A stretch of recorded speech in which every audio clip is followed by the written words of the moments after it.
This is Making Stitches. This week we hear from crochet designer Kerry Lord from Toft UK, who's seen her crochet creations being made around the world. The most exciting thing is the hashtags that have now been established for quite a few years, because even each animal, like Bridget the Elephant, for example, she has her own hashtag, and you can now see thousands of Bridget the Elephants in all different weights of yarn, in obviously lots of people's different yarn, not just Toft yarn. You can see them in all colours, because not everyone wants a grey elephant like mine, so you see them in pink and lots of different colours, and you see them in all languages, which is what, I mean, that original Edward's Menagerie book went into 22 languages, which is what is really exciting for me, is how global you see those patterns go.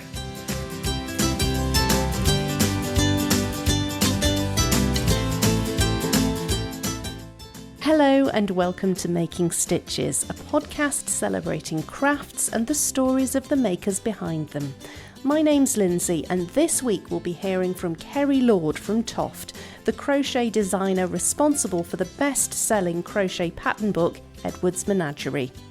Kerry's designs range from her first foray into crochet creatures with Bridget the Elephant to space monsters, enough birds to fill a very impressive aviary, crochet dolls, and in time for Halloween recently, monsters, gargoyles, and even the Grim Reaper.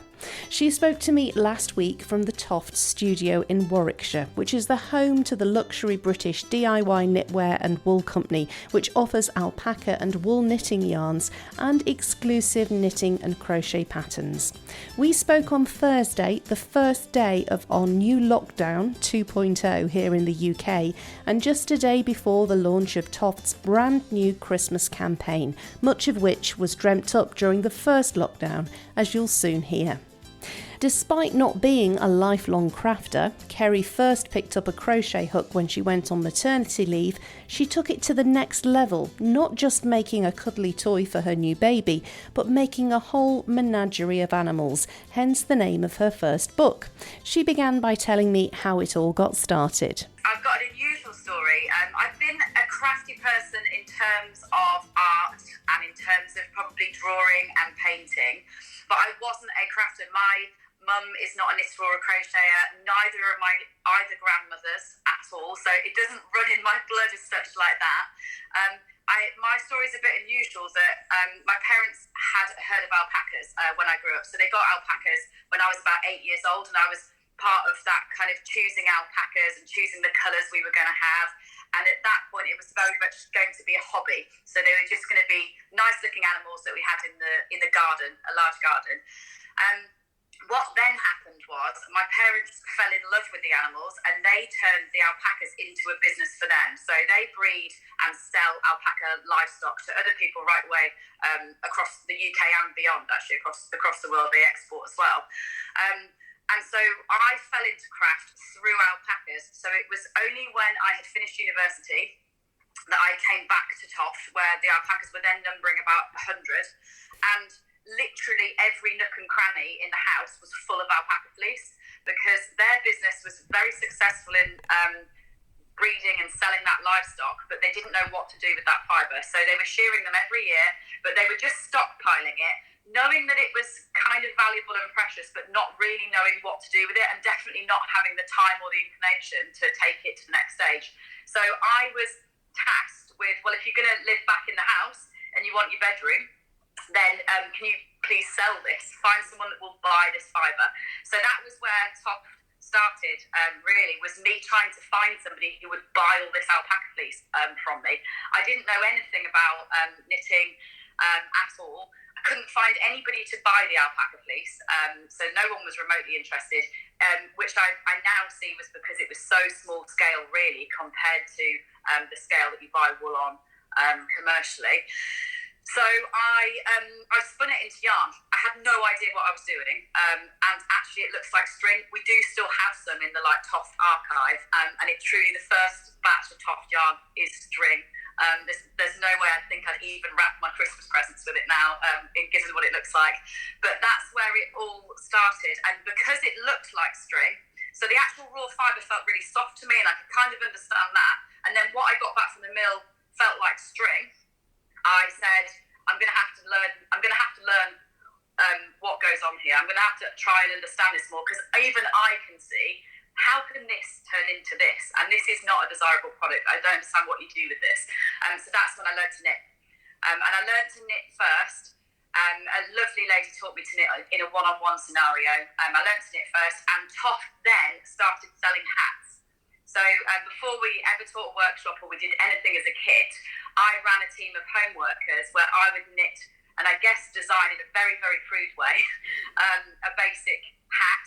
And then I'd have a team that would knit those hats for me, and then I would go out to shows and sell those hats. The business then obviously completely changed. Basically, a few years in, we went into recession, and people started to ask for the kits, as in they no longer wanted to spend £90 on a hand-knitted British alpaca hat. Instead, they said, but can I spend £30 and I'll make it myself, or I'll learn to make it myself? And I just followed their lead. And that's what brought me into, I guess, being a crafter. When I learned to crochet, I truly became a crafter, I think. Like, as a knitter, I dabbled. I'm still somebody who would knit myself a hat. I did knit a hat this weekend. But I wouldn't ever necessarily identify as a knitter. I've never knitted a garment that I've worn, for example. Whereas when I learned to crochet, that was me. I found my thing. I really enjoy crocheting. I do enjoy, even though I do it for work, I still love doing it as a hobby as well. So yeah, I guess I'm more of a crocheter than knitter. Now, what you're famous for, of course, these days is your various books and your patterns, and just the amazing, is there over 200 creatures and dolls that you've created? How did that come about then? So that, again, was it was another really lucky accident that I just ran with. So when I was pregnant with my son, who is now 8, so yeah, about 9 years ago, I worked at Toft, by which point was a successful small business, but very much still a small business. So I had 2 employees at that point, myself working full-time and 2 other full-time employees. I was on my due date for my pregnancy, and I said, I'm going to have to go home. At which point I didn't live on site, I did live off site, and said, otherwise I'm not sure the baby's ever going to come, I'm just going to keep working, and it's all going to go really wrong for us, so I'm going to have to go home. So I went home, and the first 2 days painted my entire house, literally top to bottom, the entire house. Was still then like, what do I do now? And so I had yarn, obviously, from the business, and so I watched a YouTube video, and I learned a double crochet stitch, and that was the day that I made Bridget the Elephant. Within hours, as soon as I understood the concept of how fast that stitch could grow, how 3D it could become, and how you could shape so easily compared to knitting in terms of the decreasing, all of a sudden I found my thing. So I made the elephant that day. I then made over 10 more before the baby was due, because he was 2 weeks late. So I made 1 a day, basically, just churn them out to keep me busy. And then the rest is history, really. We launched them as kits about a year later. And then at the show, the Alexandria Palace Knitting and Stitching show, it was when the publisher first saw the queue on our stand, basically, for these new crochet animals. It was back at the very beginning of crochet becoming a trend. You didn't see crocheted animals in the way that you do now. I was right at the beginning of the trend. And I think that's why they've gone on to be so successful. So yeah, I am 11 books in now, in just those few years. Yeah. Wow. Where do you get your creativity from? Because each book that comes out is so completely different. I mean, right down to, I was just admiring your gargoyles this morning. I mean, that's quite a jump from your elephant to a gargoyle, isn't it? Yeah, from the cute animals. I think I'm the biggest Toft addict, and that's what I say to a lot of our customers when they say, "Oh, but I find your products really addictive." And I'm like, "I'm so sorry. I'm the most addicted." Like, that's what you need to remember, is I am the worst one. I'm not a person that particularly enjoys making the same thing twice. So I was never going to be a sock knitter, because that second sock would never get made unless I was doing them both at the same time. And so I think that's what keeps me moving and doing everything so new so quickly, is once I've finished something, I'm thinking of the next thing, really, as I'm working on it. So I jump to the next one. And I see how much pleasure it now gives people. I think that is a massive motivation for me. I'm missing the shows at the moment, because obviously we haven't We haven't done any shows. I did Crufts, was my last one in March, so I was lucky enough, actually, that was the week before lockdown began, was my last show that I did in March. I still absolutely love going out and meeting our customers and hearing their stories with their patterns, and that keeps me going. So I take constant requests, like I do through social media as well, but it's so lovely in person when I'm told a story about the fact that they use that pattern to say learn to crochet, or to teach their daughter to crochet, or that the animals are on their way to New Zealand for a new baby. Or I hear some very emotional stories. I think there's a lot of attachment to the animals. I'm reduced to tears most days now when we trade shows by a story that a customer shares. But that really keeps me going, because it's not just that it's the enjoyment of making them for me. It seems to pass a lot of pleasure in the making, but also pleasure in the receiving onto other people. So I feel like it has a meaning in a different way than it was when I was just selling hats. Certainly, it has a totally different meaning now to a lot of different people. So that keeps me going every day. That gets me out of bed. Yeah, you must have a huge community out there. You've just hit a really big milestone on Instagram. Definitely. And the most exciting thing is the hashtags that have now been established for quite a few years, because even each animal, like Bridget the Elephant, for example, she has her own hashtag, and you can now see thousands of Bridget the Elephants in all different weights of yarn, in obviously lots of people's different yarn, not just Toft yarn. You can see them in all colours, because not everyone wants a grey elephant like mine, so you see them in pink and lots of different colours, and you see them in all languages, which is what, I mean, that original Edward's Menagerie book went into 22 languages, which is what is really exciting for me, is how global you see those patterns go.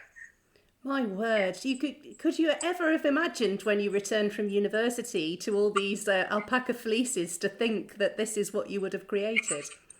Yeah, no way at all. And I do count myself as so lucky every single day. Like, I'm not somebody that sat there with a business plan thinking that I wanted to be running a team this size. I am somebody who has just moved with it, and I think that's quite key to the success of Toft, is how flexible I have been. That if an idea doesn't work, and for every success that I have, there is probably an idea that gets chucked out early stage, or doesn't quite work, and things that aren't as popular.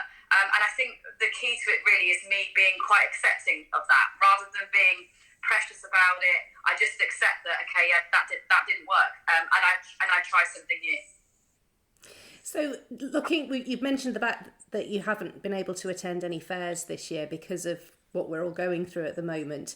How has your crafting helped you personally get through this year and the difficult times we've had? So massively, and I think we're about to launch our Christmas collection on Friday, and I've got a feeling that our customers are going to turn around and be like, oh my goodness, when a lot of companies have struggled to put together a Christmas collection this year, because it has been difficult with supply, with if you're used to working in a larger creative team, you've been working at a distance to that creative team, whereas ours is, I'm not ashamed to say, bigger and better than ever before, because I've personally had more time to craft at home. I was juggling my children obviously through that first bit, because I do have an 8-year-old and a 4-year-old, so I had a juggle on, but I wasn't away working at shows. I was someone that did upwards of 20 shows a year, probably 6 of which were international, so shows in Australia, shows in America every year. So I just gained all of that time back to actually be able to sit and crochet, and my team have had to work so much harder than normal putting this collection together, because I'll do things like say, oh yeah, that'll be a really good idea, I'll make a king, and instead of making one king, I come back in on a Monday and I've made 3 kings, and I'm like, there we go, it just happened, I'm sorry, while I was doing one, I thought of this one. So I've been really impressed and proud of the way the team have kind of supported how much bigger things like that I've got this year, because I've needed to crochet in order to focus me, settle me, make me feel like it's like there's going to be an end, or it's all for something, and to fill the time, because it's so easy to spend so much empty time on social, especially when I have access to an account like mine, where I could pour in easily 12 hours a day, just talking to people about what they're making from my patterns and really getting involved in all of that.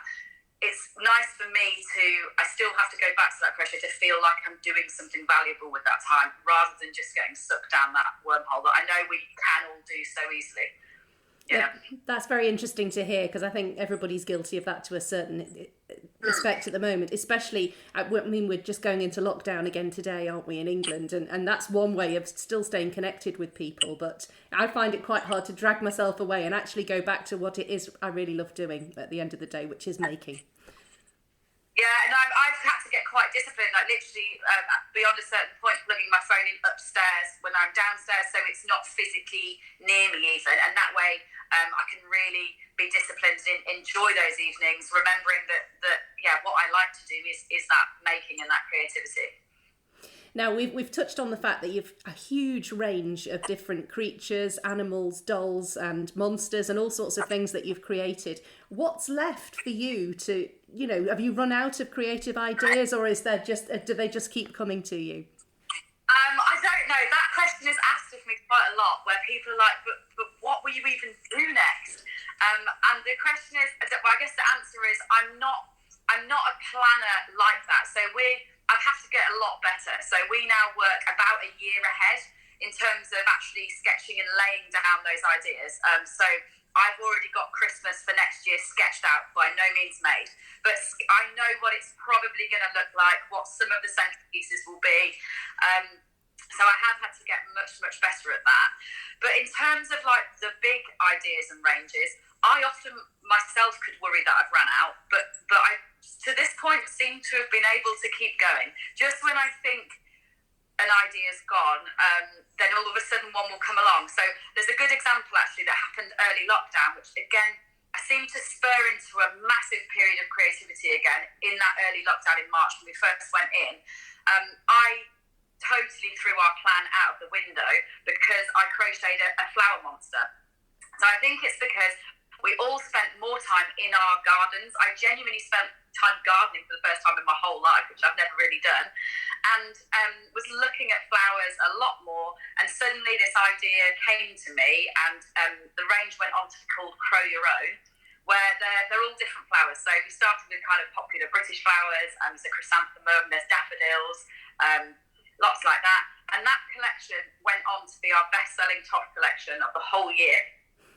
So far, 2020, and it went from idea to being released within a matter of weeks, and it was not in our plan at all. So I am still somebody that very much is hoping that the ideas will just keep coming for now. I'm lucky to be someone that doesn't lose sleep about things like that, whereas I can see how it would be so easy to think, oh my goodness, is it going to run out? I think it's, again, key to that flexibility and to often challenging situations will produce those results for me. So the Crow Your Own, actually, a lot of it was to do with our yarn supply as well. So our mill, all of our yarn is made in the UK, in Yorkshire, and our mill was closed for 2 months during the first lockdown. And so we ran out of yarn, we ran out of colours. And so I was having to change the way that I was designing and making, even from the plan, to make sure that I wasn't being frustrating in terms of releasing something that we didn't then have the colours for. So for me, I think I thrive in a challenging scenario like that, where I'm like, well, we have this idea, but you've only got brown. So here you go, 3 shades of brown. What are you going to release in brown and green? And then all of a sudden something new as an idea might come from that. So I'm lucky, I think, that at the moment I feel I have ideas. I do have a creative team around me as well. They all knit and crochet, and they've obviously had a lot more time on their hands as well. So they all have ideas and will share ideas. And while we're packing parcels, which I will definitely be doing a lot of in the next few weeks, we often discuss ideas like that, and we can beat them around between us until we get somewhere. It sounds like you've got a winning formula there at Toft at the moment, anyway. No, I think we have got a winning formula. It's been very different for us trading through this time because we usually obviously had all the shows and we were usually open to the public. So we taught people face-to-face workshops every weekend, and we had a shop that was open. I've decided, and we had already made the decision to stay closed for the rest of this year anyway, just to make it easy easier for us to function, because obviously we are having to function at social distance. So everything that we did in one space before, we now need 3 times as much space to do the same thing in. So that has been a challenge. But the team itself, we seem to have adapted really well to working via video. We do videos every morning with the whole team together, even those that are still working from home. And we seem to have got into quite a good rhythm creatively, even though we're working under this different environment. And when we release this Christmas collection, I honestly think it's the best one we've ever done. Right the way down to photography is better. The whole lot. Everyone's just really embraced it and enjoyed it. We all wanted to get cheered up by Christmas, right away from back in June, I think. Yeah.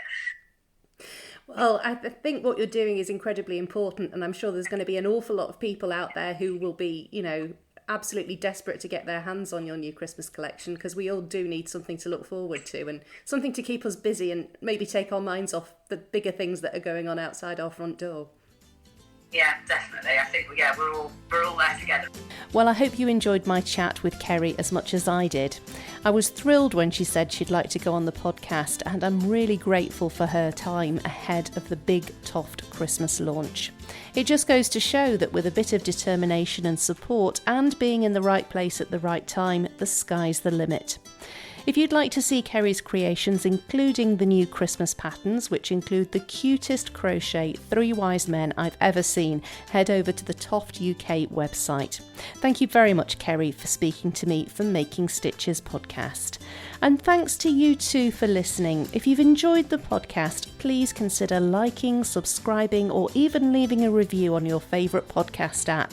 Jeannie with the light brown hair in the UK and Daisuke to You in the United States both did just that recently on Apple Podcasts. Thank you both very much. That's all I've got time for this week, but all being well, I'll be back again in 2 weeks' time with another episode of Making Stitches featuring another inspiring maker. My name's Lindsay, and this podcast was recorded and edited by me. You can also find me on my blog, Postcard from Gibraltar. Thanks again for listening, and until next time, keep safe and enjoy your crafting.